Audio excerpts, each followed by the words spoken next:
Salut à tous, ici French Doll Collector et on se retrouve pour une nouvelle review. Donc je vais vous présenter ma collection de poupées Ever After High. Donc je collectionne que les basiques et ça depuis Noël à peu près. Donc on va passer à la review. Voici Raven Queen, donc la fille de la méchante reine dans Blanche-Neige. Alors elle a une tenue très détaillée, elle fait partie des rebelles. Du moins au début de l'histoire, je vous spoil rien. Elle vient avec un sac, une brosse assortie à son petit stand. Les stands sont compris avec les poupées, ce qui est vraiment bien pour les collectionneurs. Et donc un petit livret avec une petite histoire dedans. Voici Apple White, donc c'est la fille de Blanche-Neige. Donc elle, c'est une royale. Et elle vient aussi avec un petit sac, son petit stand doré, une brosse dorée assortie.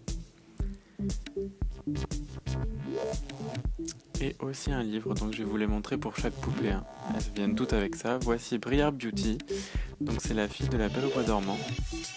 Donc son sac en fait c'est un espèce de petit coussin. Alors elle a un stand rose, donc elle fait partie des 4 premières Ever After High sorties, donc ils n'avaient pas encore décidé ce qu'ils faisaient officiellement on dirait, donc elle et Maddie Hatter que je n'ai pas, elles ont toutes les deux un stand rose. Mais c'est les seules. Donc voilà, le petit livre. Ici le premier two-pack qui est sorti, donc le pack de 2 poupées, Ashley Nella et Hunter Huntsman, donc le couple interdit vu qu'elle est royale et lui est rebelle. Donc Ashley Nella a normalement un chignon, mais moi je lui ai lavé les cheveux vu qu'ils étaient vraiment très gras. Et j'ai eu la flemme de le refaire parce que c'est vraiment un chignon casse-tête. Et donc ils avaient tous les deux un petit journal et il y avait une seule brosse dans le pack. Voici Cerise Hood, donc c'est la fille du petit chaperon rouge et du grand méchant loup. Me demandez pas comment c'est arrivé. Donc c'est la première à avoir un stand noir. Et d'ailleurs à partir de là ils deviennent transparents les stands. Et donc noir parce qu'elle est ni rebelle ni royale. Enfin elle est officiellement rebelle mais elle est un peu entre les deux. C'est compliqué. Et voici son journal. Voici Lady Hurts, donc la fille de la méchante reine dans Alice au Pays des Merveilles. Donc comme toutes les personnages du Pays des Merveilles, elles sont plus petites que les autres. Je vous fais la comparaison ici avec Cerise Hood. Donc elles ont une taille plus petite, une tête de moins. Son sac c'est un cœur. Je sais pas si c'est un vrai cœur ou pas. Et donc elle a un petit tatouage aussi sur le visage.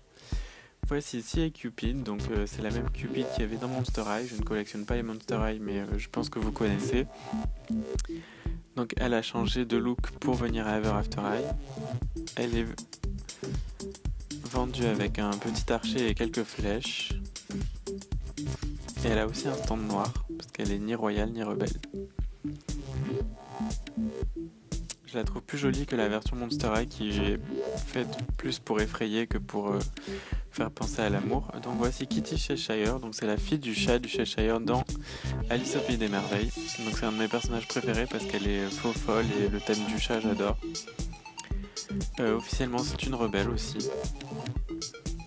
Ses boucles d'oreilles c'est même des petites boules de laine. Et on retrouve le sourire du chat sur elle et aussi sur son serre-tête et son sac. Voici Duchess Swan, donc c'est la fille de la reine des cygnes. Donc c'est une royale officiellement, mais elle n'est pas très gentille. Mais je la trouve super drôle quand même. Ses chaussures n'ont pas de talons pour imiter les chaussures des ballerines, je trouve ça sympa. Ça me rappelle aussi les chaussures de Sirenix dans Wings Club. Donc c'est une royale, mais elle a un stand argenté. Voici Bunny Blanc, donc c'est la fille du lapin dans Alice au Pays des Merveilles. Alors la mienne, j'ai l'impression qu'elle a un petit défaut au niveau de la peinture des yeux. Dites-moi si la vôtre c'est pareil ou si c'est juste moi qui me fais des idées. Elle a comme de la fourrure au col, puis une montre. Je trouve ça bien. J'adore les petits détails qu'ils mettent pour faire penser aux personnages des contes en fait. Donc elle c'est une royale je crois. Oui, une royale. Et donc c'est pour ça qu'elle a le stand dorée. Voici Fable Thorn, donc c'est la fille de la méchante fée dans La Belle au Bois dormant, donc nous qu'on connaît sous le nom de Maléfique, mais il faut savoir qu'elle, elle n'est pas inspirée de Disney. Donc c'est aussi un de mes personnages préférés parce qu'elle aime bien semer la zizanie et moi j'aime bien ça. Donc elle est super jolie, c'est une royale, donc je ne sais pas pourquoi vu que c'est une méchante. Mais elle a un stand argenté. Rosabella Beauty, donc c'est la fille de la Belle, enfin de Belle pardon, dans La Belle et la Bête. C'est aussi la cousine de Briare Beauty. Donc je la trouve très sympa, je trouve ça sympa qu'ils aient mis des lunettes pour Belle, enfin ça change, ça fait un petit côté intello, c'est mignon.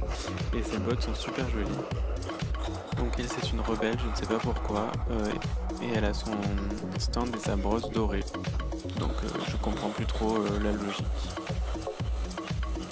Donc voilà, c'est tout pour ma review Ever After Eye. Je vous ferai des vidéos très bientôt avec des nouvelles poupées Ever After Eye. N'hésitez pas à aimer, commenter et vous abonner à ma chaîne. On se retrouve bientôt pour une nouvelle vidéo. Ciao ciao!